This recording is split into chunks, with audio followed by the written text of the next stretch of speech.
Halos 2 linggo na ang nakakalipas simula nang kami ay salantahin ng Bagyong Christine dito sa aming lugar at sa Kabikulan. Magpasa hanggang ngayon ay marami pa rin mga basura ang nakaimbak, ay galing po ito sa mga gamit na inanod ng tubig baha. Sa mga gamit na ito ay halos wala ka nang mapakinabangan, kaya na lamang ay itatapon na lamang ito sa tabi ng release. Halos nangangamoy na at nabubulok na ang mga ilang mga basurang nakaimbak at madaming mga putik kanal ang aming nakita rito.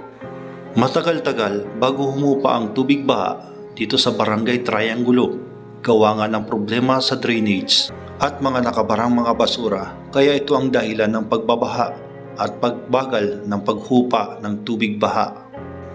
Nakakalungkot man na isipin, sa mga kapwa ko Bicolano, huwag po tayong mag-alala dahil ligtas ang ating mga pamilya at ni isa sa atin ay wala man nasaktan. Sa may mga nawalan ng buhay ay lubos po akong nakikiramay sa pagkawala ng mahal ninyo sa buhay. At sa aking mga panalangin, kayo po ay isasama ko po para magpakatatag tayo. Ito ang kwento ng isang nanay na nasunugan ng bahay dito sa Triangulo sa lungsod ng Naga. Nakakalungkot lang, pagkatapos na sila'y manalasa ng hagupit ng Bagyong Christine at lumubog sa baha, ay kasunod naman ito ang pagkasunog ng kanilang tahanan. Ang dahilan daw ng pagkasunog ay isa lamang kandila na napabayaan sa itaas. Dahil lamang ay kakain lang sana ito at humingin ng sardinas kay nanay, at ito ay umalis ng saglit at pagbalik nito ay nasusunog na ang bandang itaas. Ito ang tahanan ni Nanay Maripe. Isa siya sa biktima ng tubig baha dito sa Barangay Triangulo.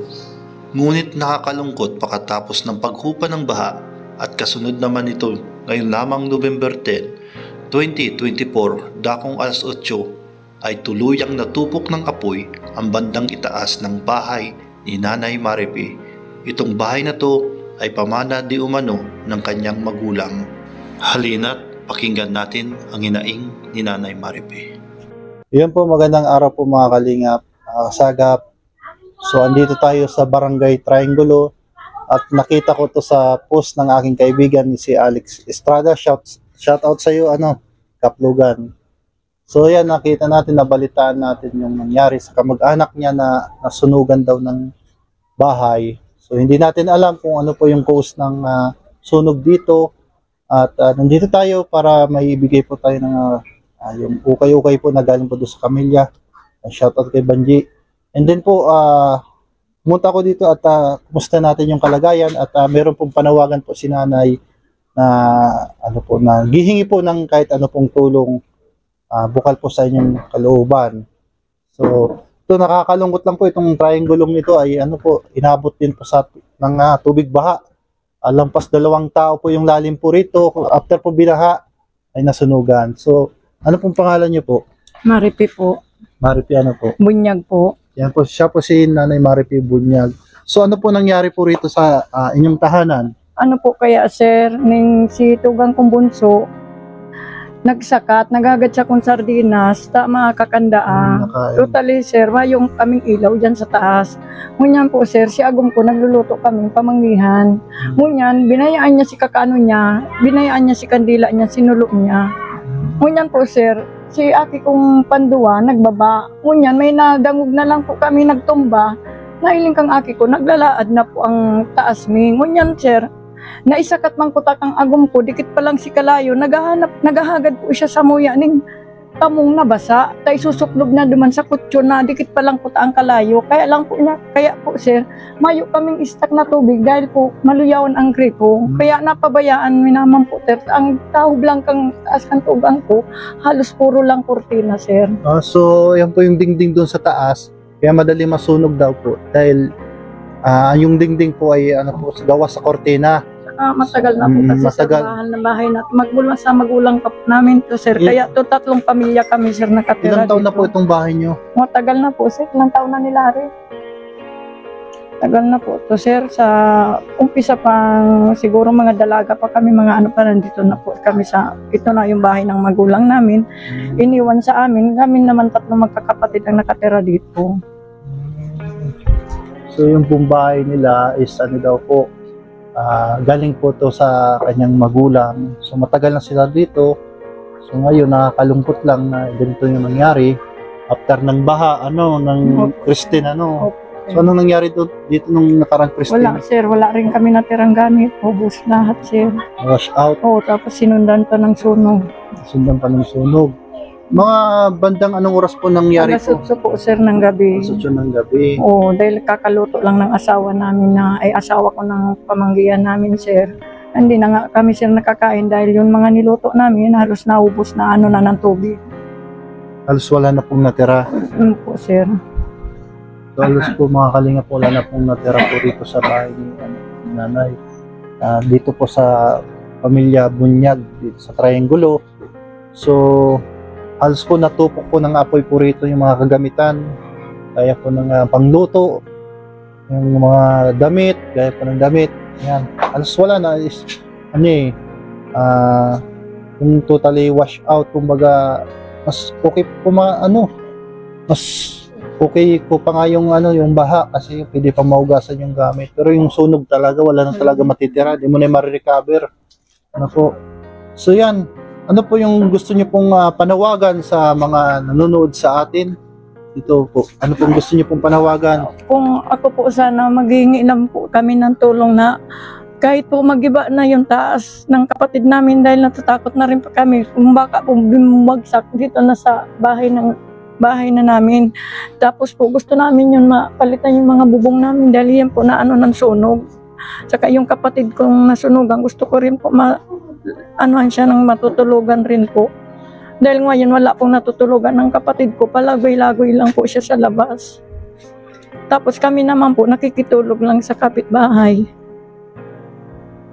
So yan po, si nanay po ay nakikitulog lang po sa bahay. Yung kapatid niya po ay palaboy-laboy po kung saan po na maabutan po siya ng maabutan po ng gabi, doon po siya natutulog.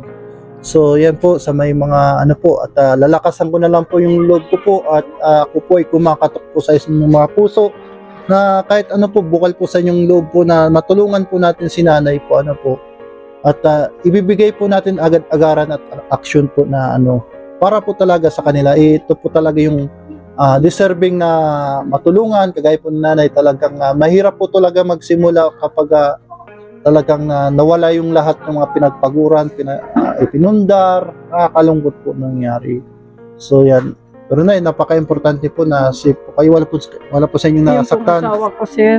Wala po sa inyo nasaktan. Yung pong asawa ko, dito po sugat, saka yung ditong kamay na sunugan. Tapos hindi ko po alam kung saan tumama yung paa niya po dahil nahulog siya hanggang dyan. Dito, bumagsak sa dyan. Po sir, dahil umakyat nga siya dyan.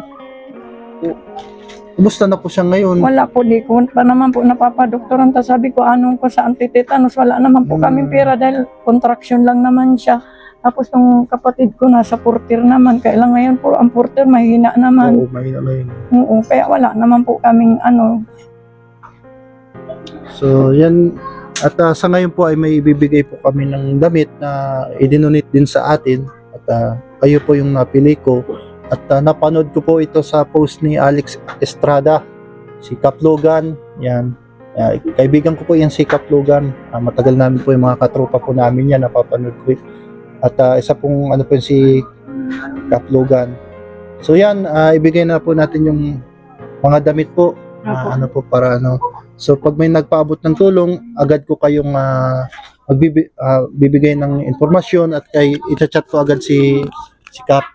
Salamat po sir, salamat po. Maray po sir. So yung mga damit na ibibigay po natin po, mga kalingap. Ayan po. At bahala na po sila dito. At meron pa po doon sa labas po.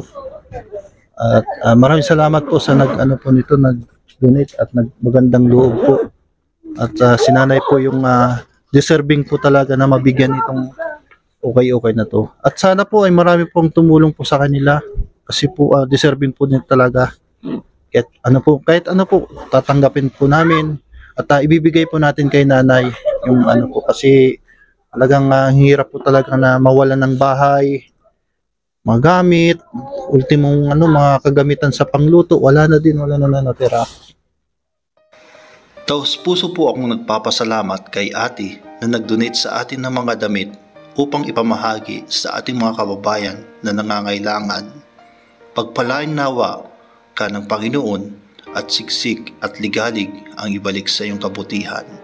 Sa mga gustong tumulong kay Nanay Maripe, bukas po ang ating Facebook page. Kahit ano po ay tatanggapin po namin. Hindi po kami namimilit or ano paman at hindi po kami humihingi. Sa mga kusa lang po na gusto pong tumulong kay Nanay Maripe, maliit man o malaki, yan po ay malaking bagay sa mata ng Diyos. Pagpalain po kayo ng Panginoon and God bless you all.